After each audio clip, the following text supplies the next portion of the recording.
Hello everyone, how are you. तो आज का हमारा टॉपिक है क्लास 11th का सेट। ठीक है, सेट्स के बारे में सभी बच्चे जानते हैं। तो सेट्स कैसे जानते हैं बच्चे, जैसे सोफा सेट सभी ने सुना है। सोफा सेट में एक आइटम नहीं होता है, मतलब कोई एक चेयर या कोई एक नहीं होता, सेट होता है पूरा सोफे का।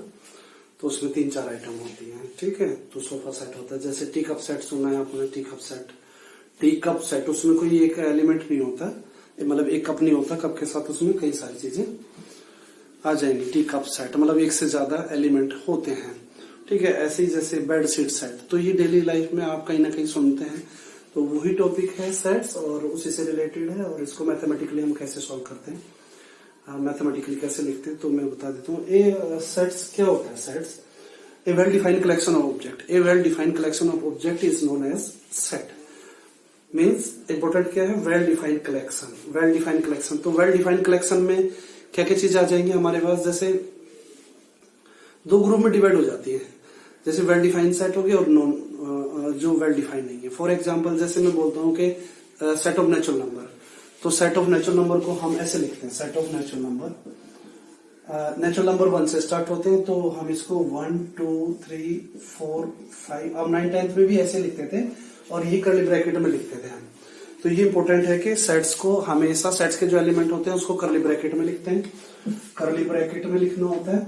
और इसको कैपिटल लेटर से हमें डिनोट करना होता है। कैपिटल लेटर ABCD, कोई भी अल्फाबेट हो सकता है, तो कर्ली ब्रैकेट इंपॉर्टेंट है। अगर आप कर्ली ब्रैकेट के अलावा कोई और ब्रैकेट यूज करते हैं तो वो कट जाता है क्वेश्चन। ठीक है, कर्ली ब्रैकेट में लिखना होता है और एलिमेंट। तो ये सेट ऑफ नेचुरल नंबर है, तो ये वेल डिफाइंड है। अच्छा, जैसे सेट क्या नहीं हो सकता, most intelligent person of the world. तो मोस्ट इंटेलिजेंट पर्सन, तो मोस्ट इंटेलिजेंट की कोई प्रॉपर डेफिनेशन नहीं है। तो जब डेफिनेशन नहीं है तो उसको हम सेट्स की फॉर्म में नहीं लिख सकते। ठीक है, तो अब मैं ये बता देता हूँ इसमें। जैसे इसको ये 1 है, ये 2, ये 3, ये 4 है।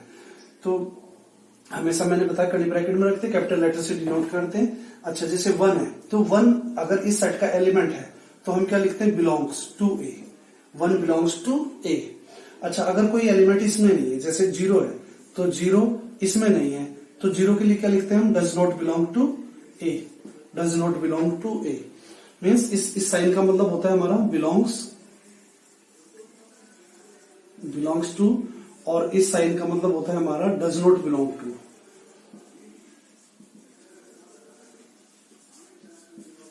Does not belong to. ठीक है, तो जैसे 3 बिलोंग्स टू ए।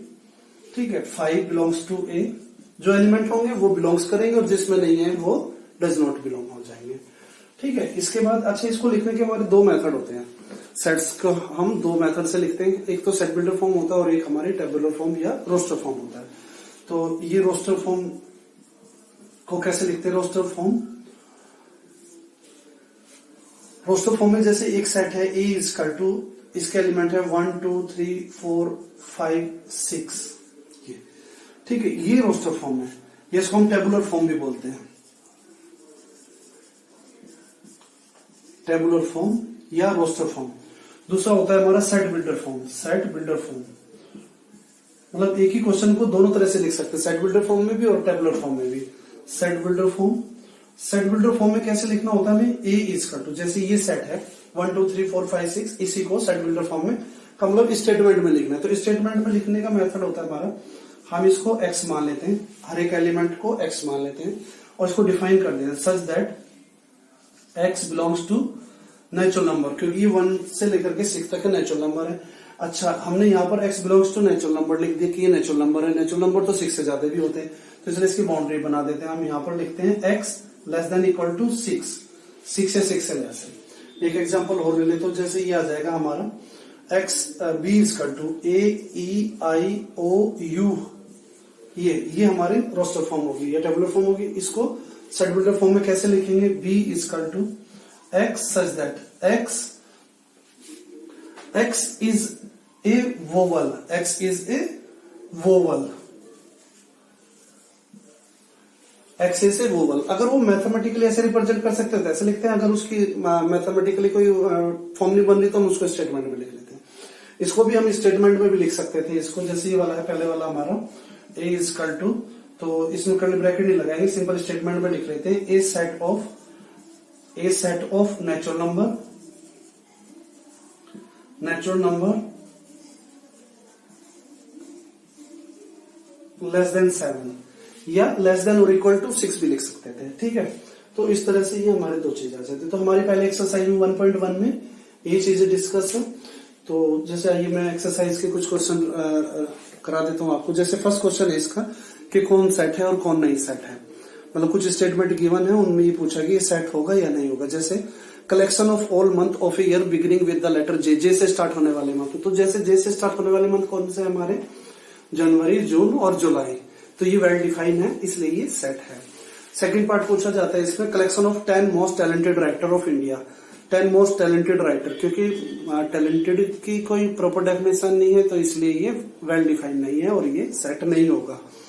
थर्ड आता है a team of 11 best cricket batsman. तो 11 best cricket batsman, best cricket batsman की डेफिनेशन भी पर्सन टू पर्सन वेरी करती है, ये वेल डिफाइन नहीं है, तो इसलिए ये भी सेट नहीं होगा। तो नेक्स्ट का collection of all boys in your class. आपकी क्लास में जो बॉयज हैं क्या उसके सेट को वो सेट होगा या नहीं होगा। तो क्योंकि आपकी क्लास में एक पर्टिकुलर नंबर ऑफ स्टूडेंट होते हैं, मान लीजिए 40 स्टूडेंट्स है, तो 40 स्टूडेंट्स में मेंशन है वेरी, मतलब कि पता है कौन स्टूडेंट्स है कौन नहीं है, वेल डिफाइंड ऑलरेडी। ऐसा नहीं है कि पहले दिन कोई और होगा, दूसरे दिन कोई और होगा, तीसरे दिन कोई और होगा, ऐसा नहीं होता। तो वो वेल डिफाइंड, इसलिए वो सेट है, ठीक है। तो इस तरह के क्वेश्चन है। सेकंड क्वेश्चन मैंने आपको बताया, इसका सेकंड क्वेश्चन में ये बिलोंग्स वाला आ जाता है हमारा, कि जैसे ये सेट है और इसमें अगर एलिमेंट है तो बिलोंग आएगा, अगर वो एलिमेंट नहीं है तो जैसे 0 एलिमेंट नहीं इसमें तो 0 डज नॉट बिलोंग टू ए, ठीक है। इस तरह का क्वेश्चन है। थर्ड क्वेश्चन हमारा है ये सेट बिल्डर फॉर्म का। तो सेट बिल्डर फॉर्म में दे रखा है और रोस्टर में फॉर्म पूछा है। अगर ऐसे दे रखा है तो ऐसे लिखना होता है, ऐसे दे रखा है तो ऐसे लिखना होता है। तो यही टॉपिक है आज का हमारा, इससे करना आप तैयार, ठीक है। बाकी फिर अगली वीडियो में आगे कराएंगे, ठीक है। Okay, thank you.